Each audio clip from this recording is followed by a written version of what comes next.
अभी जो हम लोग ये सवाल देख रहे हैं, ये हम लोगों का HW था, HW था, है ना रे? कौन दिन का था? गुरुवार का, गुरुवार का था, जिसको हम लोग बृहस्पतिवार भी बोलते हैं ना रे, है ना? और आज हम लोग का शनिवार है।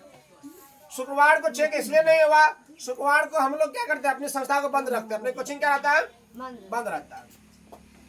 ये होमवर्क में पहला क्वेश्चन क्या था, क्या 12 जो है यहाँ कमा दिया हुआ 8736 का गुणनखंड है, ये पूछ रहा है। आप लोग को समझ में नहीं आएगा तो बोल सकते हैं। तो हल कर रहे हैं हम लोग। 8736 में क्या करेंगे, 12 से भाग देते हैं। क्या करते हैं, 12 से भाग देते हैं, और भाग देने के बाद ये होगा, यदि शेषफल 0 आ जाएगा तो गुणनखंड है, गुणनखंड है। सुन रहे हो रे जी? नहीं 0 आएगा शेषफल तो नहीं है।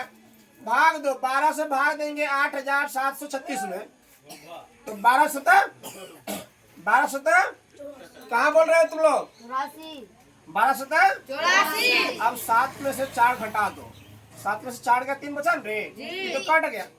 अब फिर आएगा 3, कितना हो गया? 12 के टेबल खाते में 33 है, नहीं है, तो 12 दूना 24। फिर घटा दिए, 3 में से 9 नहीं घटेगा, 50 लगे, 13 से 9 गया 4, 13 से 9 गया 4, 13 से 4 गया 9, 13 से 4 गया 9, यहाँ कट गया, 9 बचा।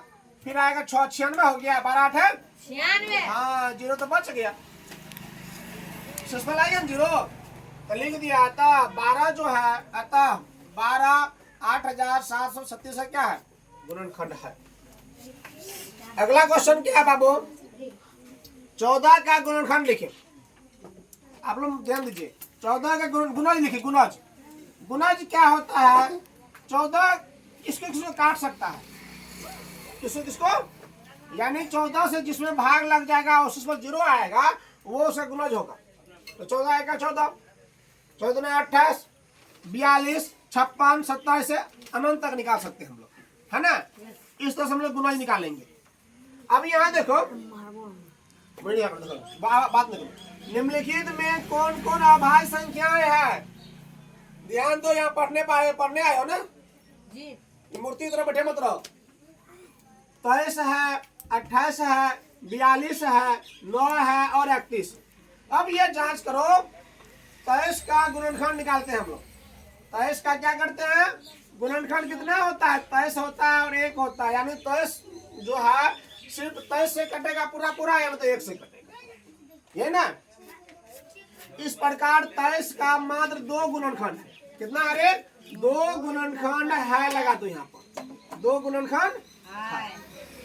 इस प्रकार 23 का मात्र 2 गुणनखंड है, और जिसका केवल 2 गुणनखंड हो वो अभाज्य संख्या होता है। यहाँ इसलिए 23 अभाज्य संख्या है। यहाँ लिख दिया, जिस संख्या का मात्र 2 गुणनखंड हो उसे अभाज्य संख्या कहते हैं या रूट संख्या कहते हैं। ठीक है रे कबूतर पांडे? तो ध्यान यहाँ दो, ध्यान यहाँ दो, इसको याद कर लेना है।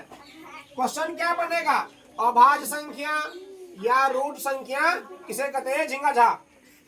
देखिए तो बी में क्या है, बी में क्या है? 28 का गुणनखंड। अब चेक करो, बी में क्या 28 है? 28 को चेक करना कि भाज्य है कि अभाज्य है। 28 का गुणनखंड निकाले हम लोग। 28 1 निकला, 2 4 7 14 और 28। इसका मतलब क्या होगा? इस प्रकार 28 का 2 से अधिक गुणनखंड है। कितना है? 2 से अधिक गुणनखंड है। जिसका 2 से अधिक गुणनखंड होगा वह क्या होगा? अभाज्य नहीं होगा, अभाज्य नहीं होगा। 28 अभाज्य संख्या नहीं है, तो कौन संख्या है? 28 भाज्य संख्या है रे, या यौगिक संख्या है। ठीक है रे? रे समझ रहे हो?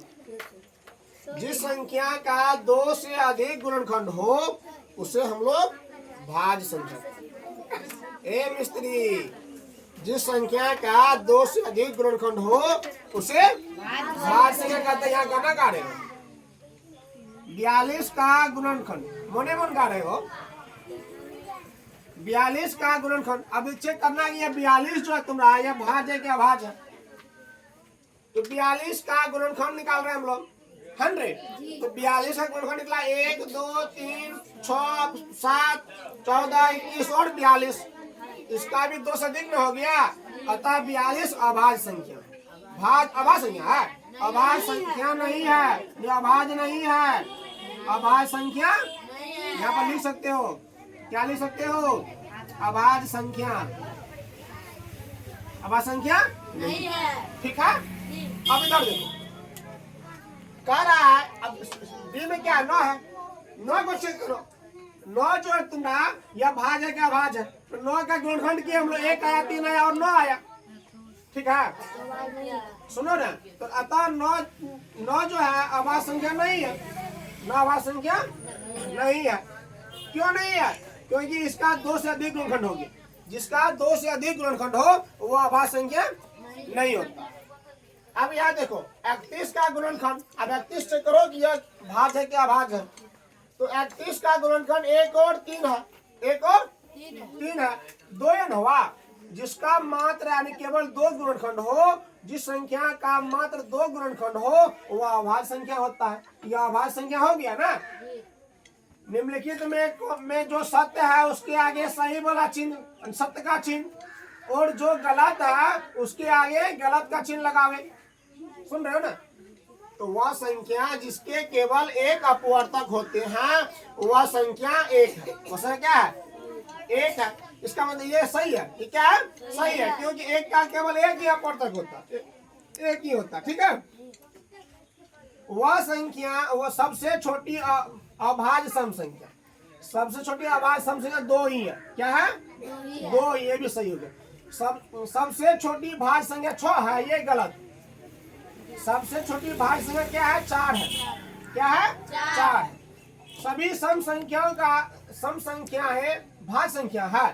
सभी सम संख्या भाज्य संख्या है नहीं। क्यों नहीं है वो? क्योंकि 2 तो सम संख्या है, लेकिन यह 2 क्या है? भाज्य संख्या नहीं है। 2 भाज्य संख्या नहीं है।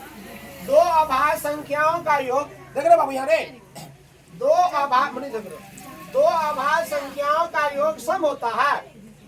2 अभाज्य संख्याओं का योग सम होता है। हम लोग अभाज्य लिए 5 और 7 12, ये सम तो हो गया। 2 और 3, 2 भी अभाज्य है और 3 भी क्या है? जोड़े क्या है? सम आ गया। तो 100 आया, 5 सम है नहीं है। देखो नहीं भी होता है, होता भी है, इसलिए क्या है? गलत हो गया। ठीक है, तो सुनो ध्यान से। यदि तुम लोग YouTube चैनल सब्सक्राइब कर लेते हो, आप लोग मेरे YouTube चैनल सब्सक्राइब करते हैं, तो आप लोग को जो है हर विषय का पूरा हल मिलेगा, सभी क्वेश्चन का हल मिलेगा। ठीक है, धन्यवाद।